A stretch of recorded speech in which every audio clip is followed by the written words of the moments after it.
Good afternoon. Welcome to this webinar. It is 4 o'clock and probably still some people will join, but let's get started. First of all, thanks for joining us here today. Many of you are probably in a strange situation where we're bound at home or perhaps very limited access to going into the office. We are in the same situation, so most people are working from home. I'm in the office today, but we are with few people. So we thought this is the right opportunity to do something additional. Perhaps some of you have some time left. Some of you might be very busy dealing with the new situation. Some of you might have some time left. So we thought this might be a good opportunity to give also a positive twist to it, to organize some additional things for the community, for the workforce management community. So that's why we decided to organize this webinar. So thank you all very much for joining. We will be recording this webinar. So please be aware of that. And there is a chat option. So if you have any questions, you can perhaps do it through chat. Of course, there's room for questions in the end, and you can always approach me or any other people from the team after the webinar. Okay, so let's get started. The title of this webinar is Why a Forecast Accuracy of 100% is sheer luck. And in the last, let's say the next half hour, 40 minutes, I hope to make clear to you why this is an appropriate title. So let's start from the beginning. Why do we forecast at all? Why? What is the reason why we do forecasting? Well, it's actually that all workforce management processes start with forecasting. I guess most of you are involved in workforce management, so you're very much aware of that. But let me explain this a little bit. Of all the processes that we do as workforce management, it starts with forecasting. An activity that perhaps is the one all of us do, and that is very prominent, is the agent scheduling activity. Of course, you can only decide about the number of agents that you need at a certain moment if you first have a forecast. And then you can translate it in number of agents, and then you can translate this in schedule. Of course, this agent schedule is not the end of it. After that, you need to do correct for errors that occur, for service level glitches, and so you have to do what we call in the Netherlands office traffic management, but what I think would be a more appropriate term, real-time performance management. But also forecasting is important for processes that deal with more longer-term issues, especially capacity planning, and capacity planning is more the long-term issue. More to long-term planning which leads to, for example, your hiring decisions and decisions related to your budget. So how many budgets should you reserve in the next year or the year after that? And on a bit shorter term, but still long-term, when should you hire new agents to make sure that in the future you have the right number of agents to be able to schedule them.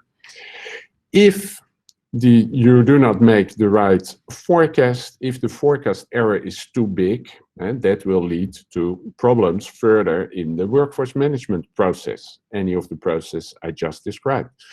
So that can lead to to all kinds of problems in your planning. It can lead to the fact that you need to make a lot of these real-time performance decisions. And these are often ad hoc decisions that are not optimal. It means that if you do not have the capacity or the possibilities to adjust, that you're understaffed at certain moment and overstaffed. And definitely, if you're too late with your hiring decisions, then it might take a long time before you have the right number of people on board again. So this might be really structurally under or overstaffing. Of course, all these things lead to higher cost. If you're overstaffed, if you have to hire a lot of flexible people, that leads to higher cost. If you're understaffed, it leads to bad service level. Bad service level leads to abandonment. If you are a profit center, that might lead to less sales. All kinds of problems that might occur. And they all start with a bad forecast. Yes. So in general, for many processes, of course, if you start at the beginning of your process, start with the wrong input, then the rest of the process is that the output is also wrong. So sometimes we call it the GIGO principle: garbage in is garbage out. Yes. So I probably don't have to convince you of that, but a good forecast is important. So what we then would like to have is, of course, 100% accuracy. Well, the title was, why is this not possible? So to explain you that, let's first see what drives actuals in a call center. And I will be focusing on the volume. Of course, there are other things you want to forecast. You might want to forecast your handling times and also part of your shrinkage, like sick leave and other things. But I will be mainly focusing on the volume and a lot of the techniques that I discussed. They also are applicable to the other things you might want to forecast. So, what drives the your actuals? Well, a number of things impact your actuals, and here I've listed them in the main groups. So the first thing that is important for your volume that drives your actuals and that will also drive your forecast are different forms of seasonality. Yes. So many call centers, almost all call centers, see intra-day, intra-week, and intra-year fluctuations. Intra-year, many call centers see a peak towards the end of the year, typically if you're in retail. Within the week, you see a pattern, often less calls in the weekend, Monday the highest day, etc. And within the day, you see also a pattern. And that pattern, and as I'll show that also in a second in some nice graphs, is to a high extent predictable. Next to these forms of seasonality, you have a long-term trend. Perhaps people are moving towards internet, you get less calls. Perhaps you get more customers, you get more calls. So these are more long-term trends. And next to that, there are different types of events. Yes? And that these events can be very predictable: Christmas, public holidays. It can be other types of predictable events, but that are decided within the company. It can be marketing events. It can be maintenance to the network of a mobile provider, etc. And it can also be events that you do not know when they will happen, like an outage or a virus like we're experiencing right now. Yeah? So these are different types of events. Yeah? So these are all things of which you, at least certainly with hindsight, can say, okay, this was probably the reason for a high or a low volume. But there's something more, and there is also noise, and noise which is unpredictable.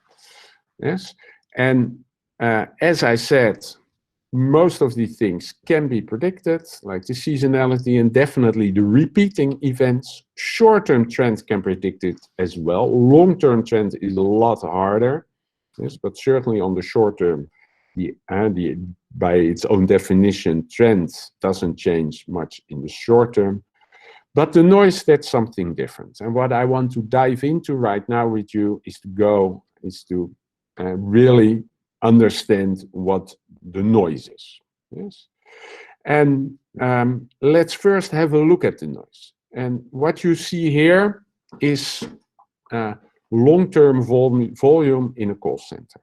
Yes. And what you actually see here is 2.5 years. And you see here a peak. And that is like the yearly seasonality. And it doesn't repeat exactly, but here it's a bit lower. You see a bit of returning pattern. You definitely see the peak. It is typical for intra-year seasonality. What you see here is intra-week seasonality. Here you see weeks. This call center is closed for 2 days, a Monday peak, a Friday peak. And you see how the same pattern repeats itself from week to week. Yeah, so these are days that you see here. So this is also seasonality that repeats itself, and because of that, it's predictable. Here you see, here you zoom in, here you see 2 weeks. Here you see 6 days, Saturday, lower volume, and you see indeed every day is a bit the same. Around lunchtime, less volume, more volume. In the morning, most of the days, a bit less volume. In the afternoon, no volume, probably on Sunday. So very predictable. And now if you zoom in even more, and here you really zoom in at the minute level, and then you see this. Yeah, so what you see, and here it doesn't repeat itself every 10 minutes. You see fluctuations, but really without being able to predict what the next value will be. So you see from when you drill down from intra-year all the way down to intra-hour, and you see that, well, something in the end that looks pretty much unpredictable. Yes. Okay, so where does this exactly come from? What is the reason behind this? Let's try to find the origin of noise. And let's do this experiment. Let's flip a coin 20 times. Yeah. Of course, I can do that here at my desk. I can take a coin and flip it a number of times. But nowadays we have fast computers. So what I'm going to do, I'm going to change the window. I'm going to move to Excel. So I'll open a new window with Excel that I share with you. And here you see Excel. And what I did here, I assume that, imagine you have a call center, indeed, with 20 customers. A very small call center, perhaps business to business. And every call and every day, every customer decides with probability a half if they need your service, if they call you. So how many calls will arrive during that day? Of course, 20 customers, each probability a half. So you would expect 10 calls. But if you look at the actual coin flipping, then that might deviate from 10, as you might imagine. And how does that deviate? Well, what I did here, I simulated coin flipping in Excel. So I made here a small Excel function. I used the if function and the rand function. The rand function in Excel, and you can of course try it also yourself, but the rand function in Excel gives a number between 0 and 1. So here I look if this number is below a half, so that happens with probability a half. So with probability a half, the output is 1. Yes, I need service. With probability a half, the output is 0. No, I don't need service. Yes? And every time I push F9, so I copied it a lot of times, and every time I press F9, recalculate, it does it again. Yeah. So here you see this in yellow, the 20 outcomes of one day. And here I sum it. So on this particular day, my 20 customers, each coming with probability a half, leads to 11 customers. Now, the next day, I assume that they show the same behavior, all probability a half, again 11. But here it's 8, and here it's 14, and here it's 7, etc. Yeah? So you see fluctuations while they all behave the same. Okay. Yeah. And a similar behavior, and I explain you, of course, more of that, a similar behavior you see in call centers, because also there you have independent customers that each, without us knowing it, in their heads flip a coin. Do they need our service, yes or no? Okay. Of course, this probability is influenced by whether it's 10 o'clock or lunchtime, whether it's a Saturday or a Monday, yes, but they all do this coin flipping in a way. So what did I do here? I simulated in my computer in Excel 100 of these days, and I counted these numbers. Of course, if I take the average of that, I get close to 10. Yes, But what I also did, I calculated the frequency of how often different outcomes occurred. So one day, only 3 people called. Yes, very exceptional. Yes, 10 is the most frequently occurring. And as you can see, and here I plotted it, this is the distribution. So 10 happens most often, and then you see there is, well, there's some variability, of course.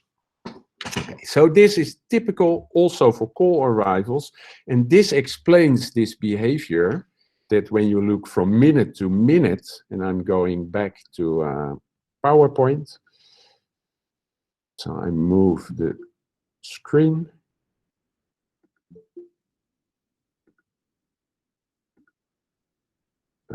One second, so here it's going back to PowerPoint.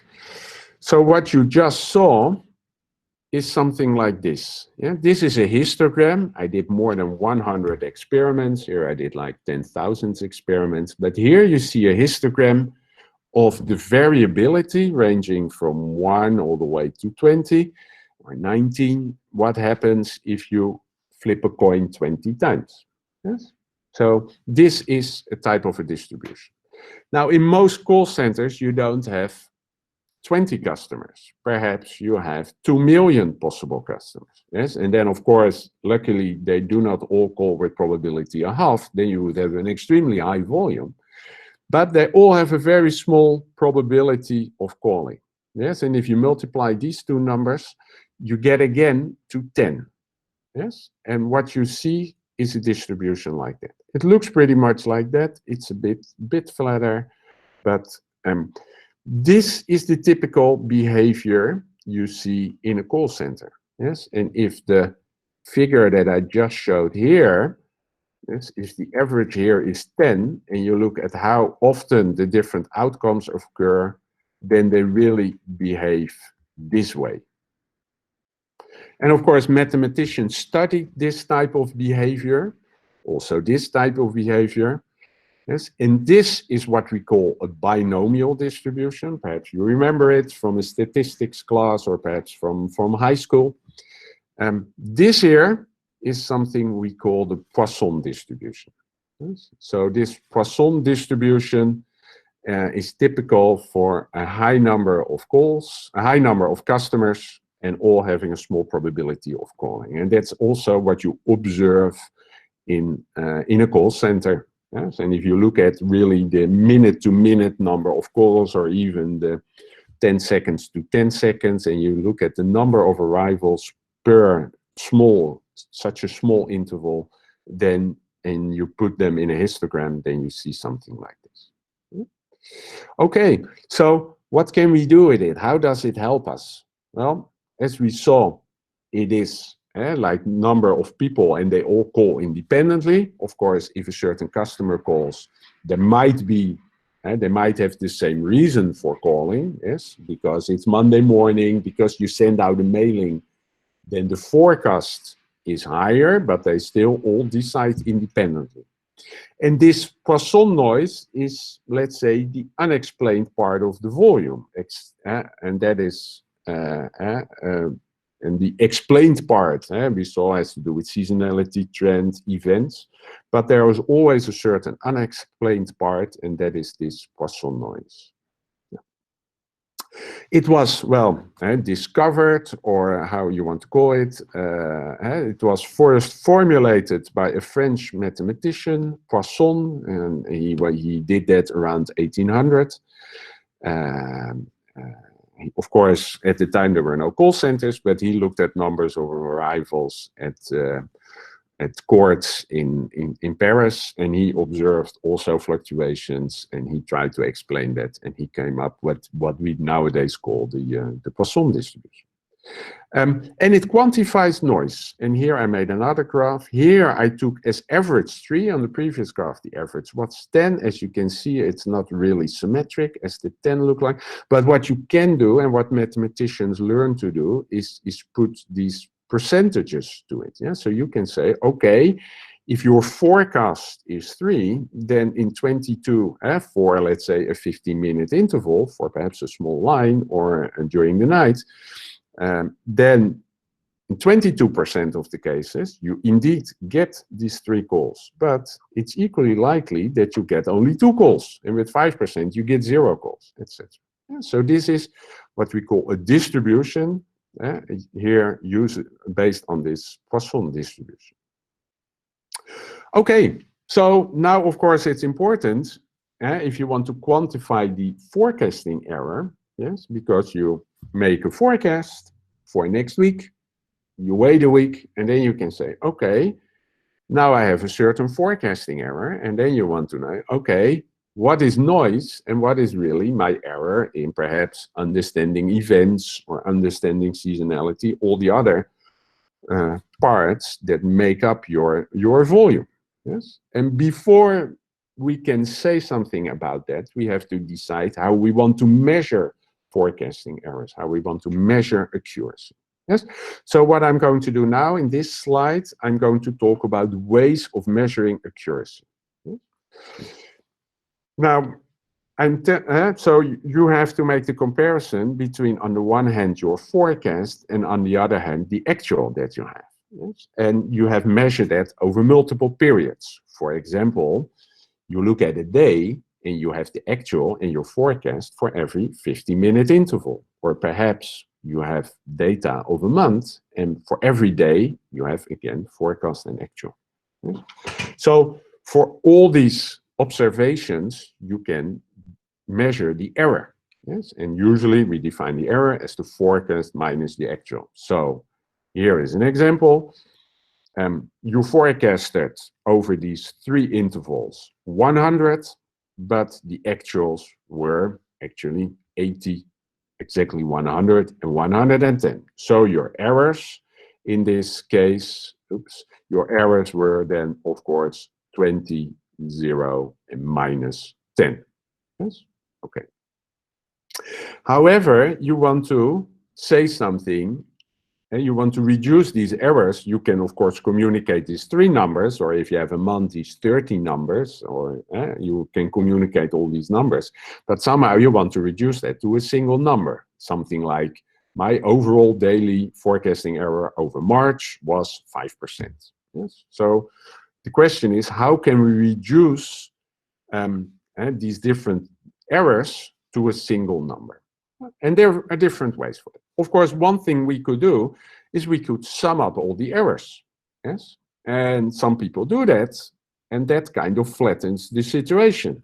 Because here the error was 20, here 0, and here minus 10. So you might sum them up, and then you say, my error is, well, overall 10 divided by 3, only 3.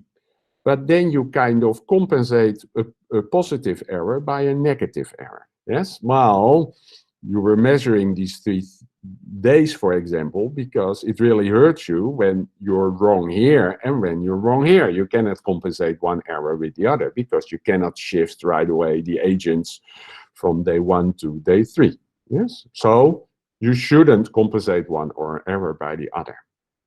Now, how can you make sure that both positive and negative errors both have an impact? There are basically 2 ways that you can do. You can either take the square of the error, or you can take the absolute values.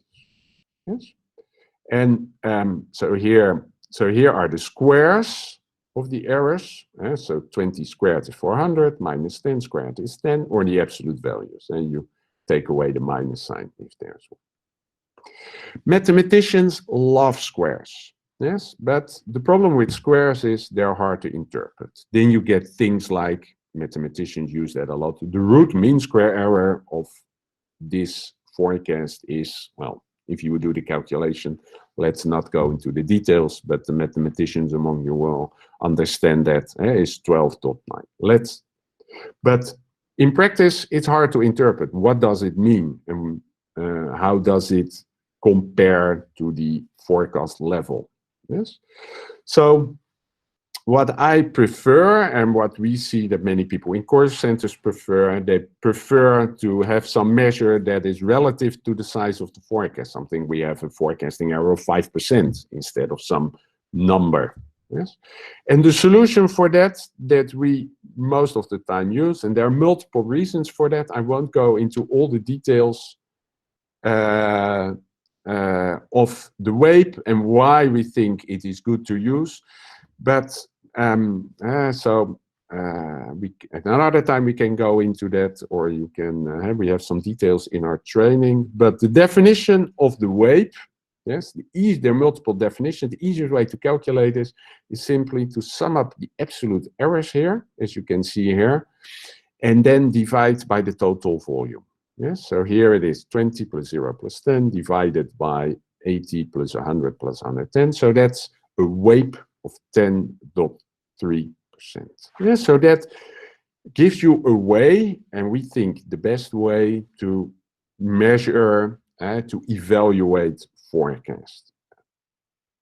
Okay, so now the question is, okay, now I have a certain WAPE. Now I observe over the last month how my forecaster did his or her work, and you perhaps did your work, and you have a WAPE of 10%. And I just explained to you there is a certain noise. So which part of that is due to perhaps misunderstanding a certain event that you might have under control or did not, and which part is really out of your control because it's this unpredictable noise. Yes? So we want to quantify the noise, the WAPE of the noise. Yeah? So suppose that you have a perfect forecast, the best forecast you can get, where you perfectly quantified the seasonality, where perhaps there were no events happening. Yes? So you know exactly, but then we just saw there is still this fluctuation. What is the WAPE of such a forecast? Yes? And the answer is interesting. Perhaps you read the news 1 week ago. It was, or 6 days ago to be exact, it was March the 14th, and perhaps you've heard about it. Mathematicians call that Pi Day. And Pi Day is a good reason to eat pie, but it is there to celebrate the number pi. And the number pi is 3.14. You might wonder, and I'll explain the formula in a second, you might wonder why this number shows up. Yes? And that has to do actually because there's a connection between the Poisson distribution and the normal distribution. Yes, in the normal distribution, those of you who have some background in statistics know about it. There's a difference between the Poisson distribution and the normal distribution, if only because a Poisson distribution takes only integer values, 5, 315, but not 7.3 or minus 0.5. Yes, so it's really different, but there is a connection. And if you go into the mathematical formulas of the normal distribution, you will find square roots and pi's. So that kind of explains it. Okay, for you, that's of course not important unless you dive into statistics. You want to go into all the mathematics. But these mathematics has been done. And this is the formula for the minimal absolute percentage error. Yes, and the idea is as follows. You plug in your forecast here, and then something comes out. This, for example, says 0.08. And that means that with that given forecast, you can expect, simply because of the noise, a WAPE of, in this case, 8%. Yes, so indeed, if I plug in a forecast of 100, so you have a certain hour and your forecast is 100, yes, then you can expect an error only due to the noise of 8%. So if a call center manager says that you need to have a 5% accuracy on your interval level, and you receive 100 calls per interval, then you know that this is impossible, because only the error due to the noise is already 8%. So you can never get, unless you're really lucky, hence the title, you won't get below this 8%. Yes. Okay. So this is like the minimal error that you get. Now, if you increase the volume, suppose you look at a day, or perhaps you look at a line with a higher volume, and suppose now that your forecast is 1,000. Yes. Then the your minimal percentage error is only 2.5%. Of course, here you see the forecast goes in the denominator. So the bigger the forecast, the smaller the ape, because of the square root. That is a bit that it decreases slowly, but the higher the forecast, the smaller the ape. And of course, it's not hard to implement this in Excel. And we have also implemented this in our tooling, of course. But you will see how the minimal ape decreases with your volume. Yeah? So important to realize this is important, especially when you're looking at small volumes. And when are you looking at small volumes? That, of course, if you have a line with little volume, but also if you look at short intervals, like 50 minutes. Now you can say, okay, let's forget about 50 minutes. Let's always do hour level, day level. But of course, you still have to schedule your agents at the right interval. Yes. So that you want to have a high precision at the interval makes sense, but there is a certain minimal level you can achieve, and that is exactly this formula. So just an example, a nice graph. What you see here, here in yellow, you see a nice forecast, a peak in the beginning of the day, lower peak in the afternoon, a dip during lunch, and here in blue you see the actuals. Yes. And the weight of this particular forecast that really looks nice is 23%. Yes. Now look at this situation. Yeah, you have the same actuals, but now somebody else did the forecast, and he or she just took the volume of last week. Lousy intraday fit. Yes, this is a much nicer one, based on another statistical technique, but that's another subject for another webinar. But the yellow one is a bad forecast. AI people call this overfitting. Yes, because you project last week's fluctuations on this week.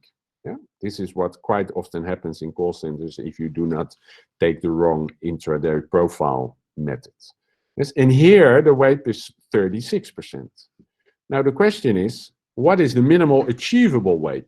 Yes, and that is actually very hard to say because you do not know exactly. You never know the underlying, the exact forecast, because you never know.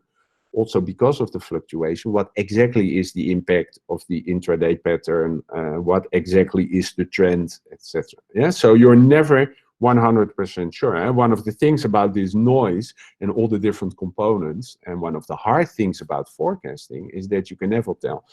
This is due for 100% to this effect, or for 90 to this effect, 10 to that. Yeah, so it's always statistical guessing, but educated guessing. And in this situation, the minimal weight is actually 25%, but that is based on the actuals. So then that is our estimation. Yes, and it's perhaps a bit strange that that's a few percentage points higher than the 23. That can happen. Has to do with the fact that you always use not that much data, so small fluctuations. But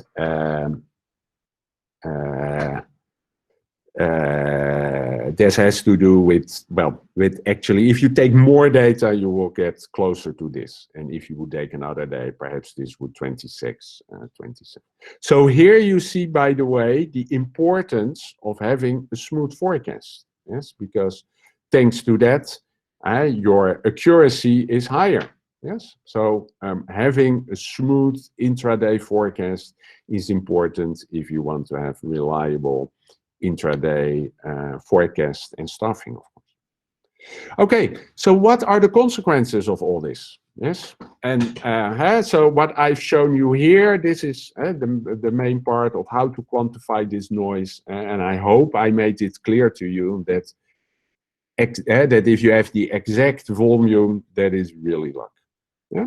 So what are the consequences of all this? Well, basically mathematical results, but very relevant to to workforce management? Well, one of the consequences is that small volumes cannot predict it as accurately as higher volumes. Yes, that's one thing. Yeah. A second thing is, and so we saw that you always have forecasting errors, and perhaps one out of, if you have not so high volumes, perhaps in 10% of the cases, you're lucky enough that your forecast is exactly the volume, but that's really luck. Yes, and so this minimal weight, and I gave you the formula on the previous slide, it really gives you the minimal error. Yeah.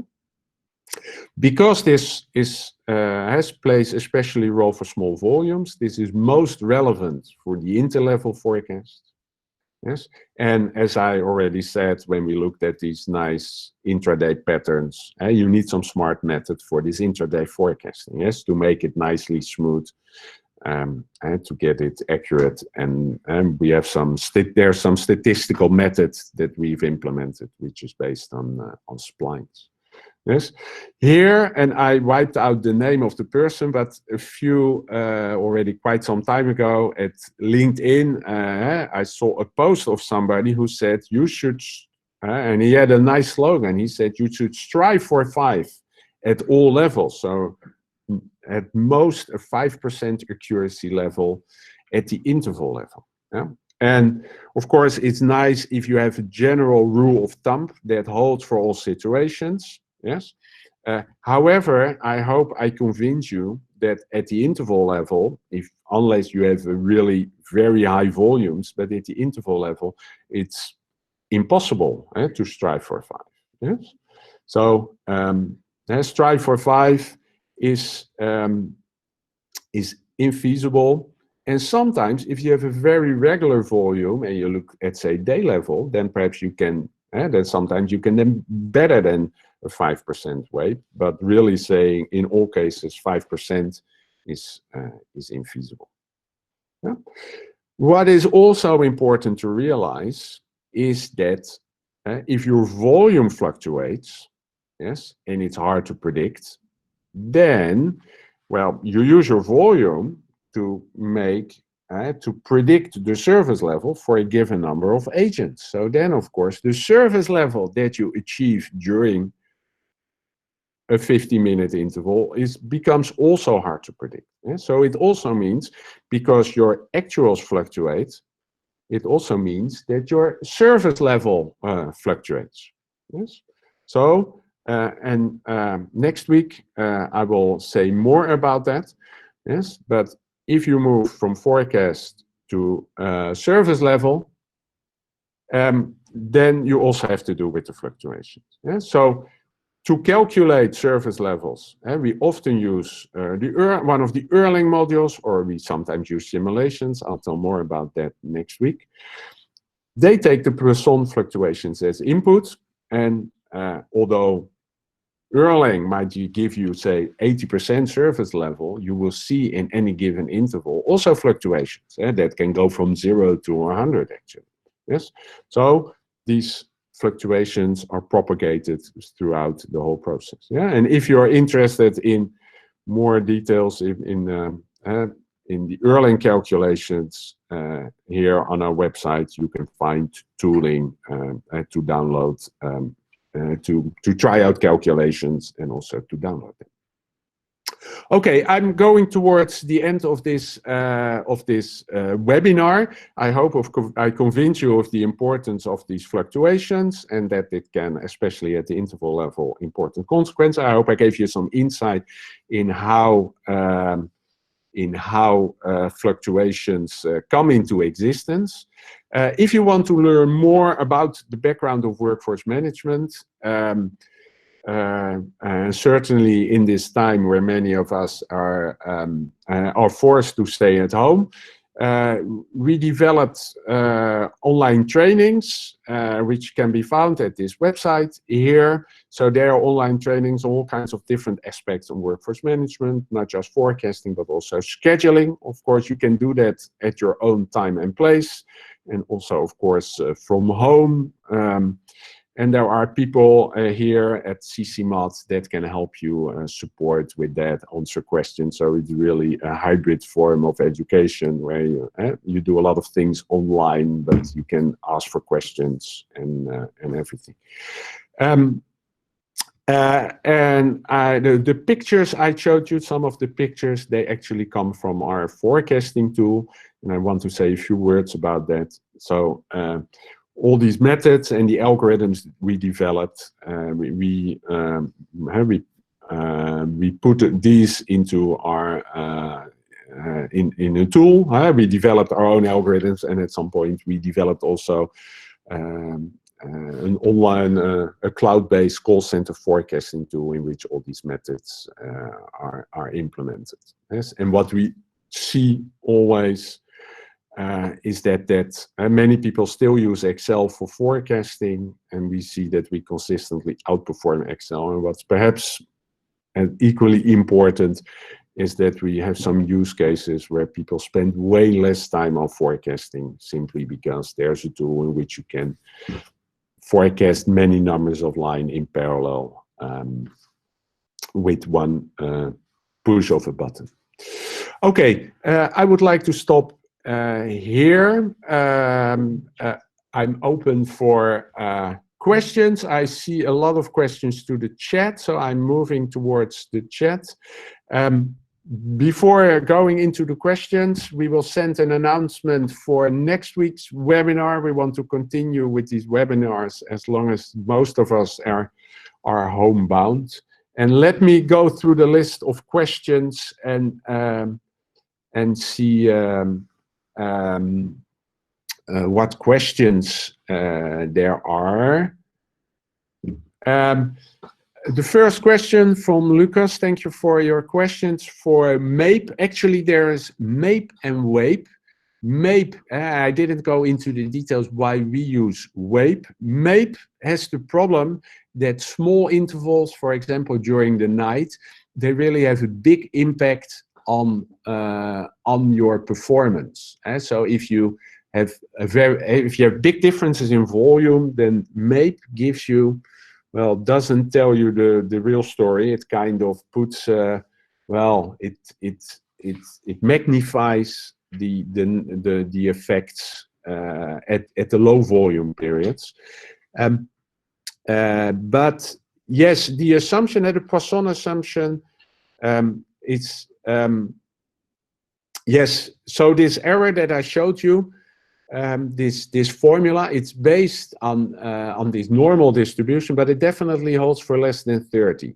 Yes, and so it holds also for small volumes like 10. It's very robust, and there are ways I can, but of course then I have to go more into the technical details. But in Excel or in R, you can check this yourself by simulation. Yes, and also.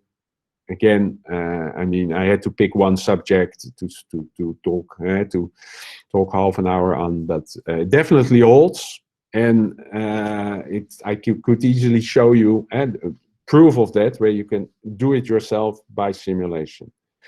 Then there's a question: which machine? I translate to English. Which machine learning techniques do you use in CCmath, and how much time? Do you look back? We use different techniques from machine learning and so more modern AI techniques. We also use more older, more traditional techniques. For our basic, we make use of a statistical technique called splines. And these splines inspired us to make also our long-term forecasting tool. And we use some automated machine learning techniques also to set parameters, because all these methods, they have lots of parameters, and certainly modern AI techniques are prone to, and you really have to tune that to avoid that our users have to do all the tuning. We do some automated parameter settings.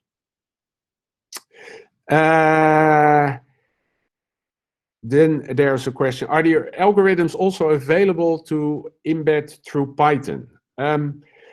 Actually, that is currently not the case, but we do, we are currently, that is not impossible. Let me explain you a bit the history of our company.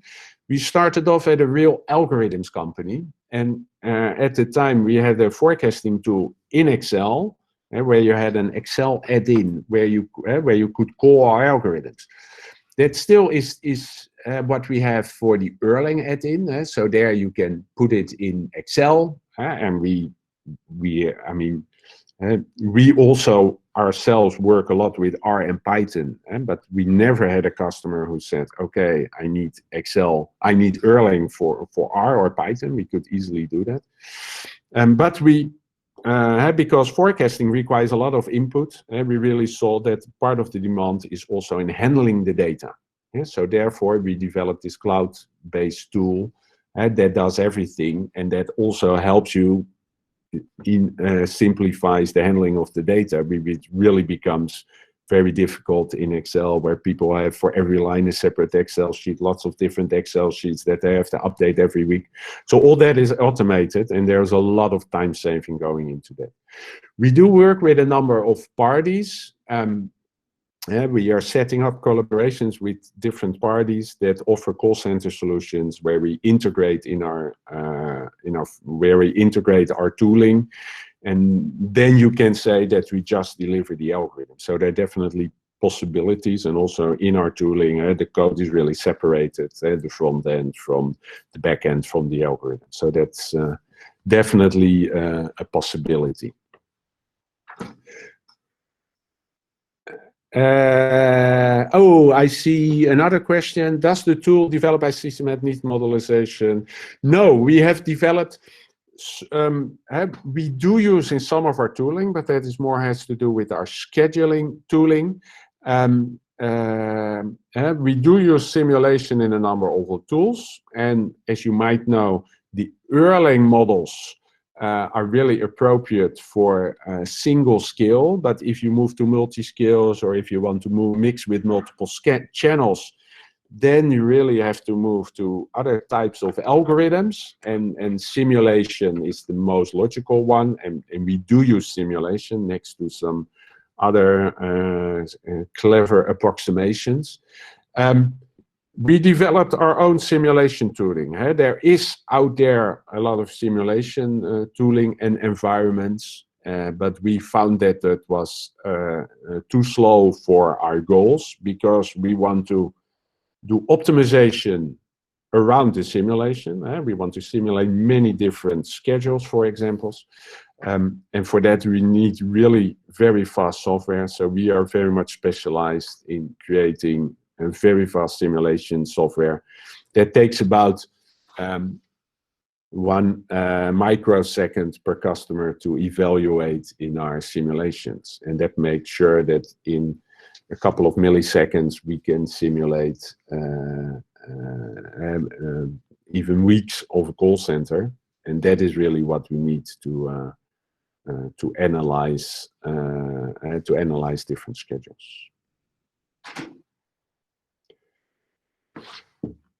One more question. What is a reasonable KPI for a forecaster? Is 10% a reasonable WAPE or 5%?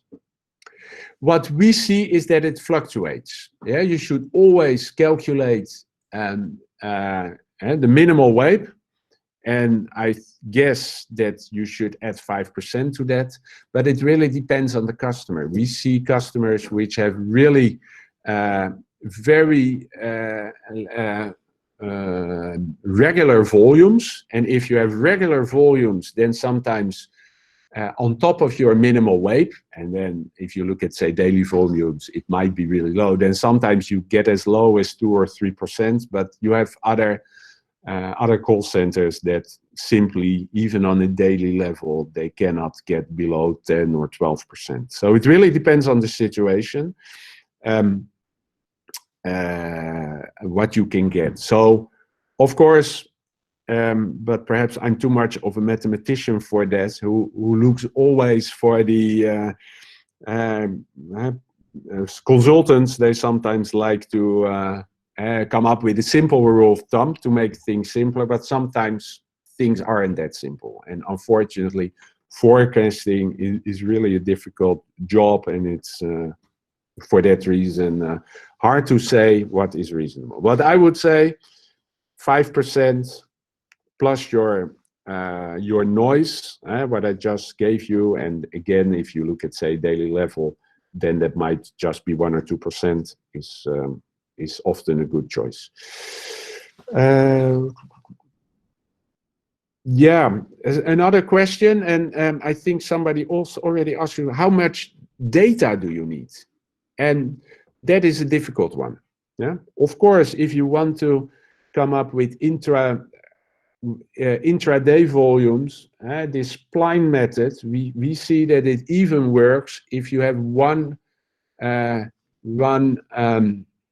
representative day, then that's sufficient. Yeah, that might be sufficient. Yes.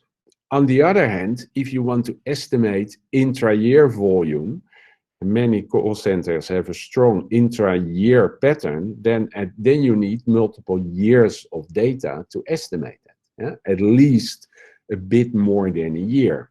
Yes. So, of course, call centers often they change the IVR or they merge or something happens which leads to the fact that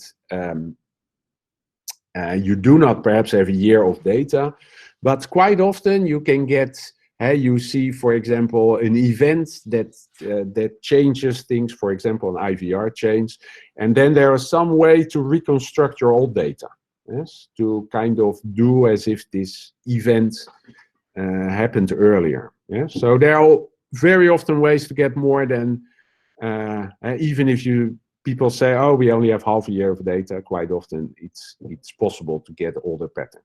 Yes, but that is definitely an issue in call centers. Yeah. So I think it is, and so that's one of the things that we managed to do. As I said, when you have these IVR changes, that we can still get our forecast working. So we are well, kind of proud that we managed to be able to do these type of things. Let's see. Are there any more questions?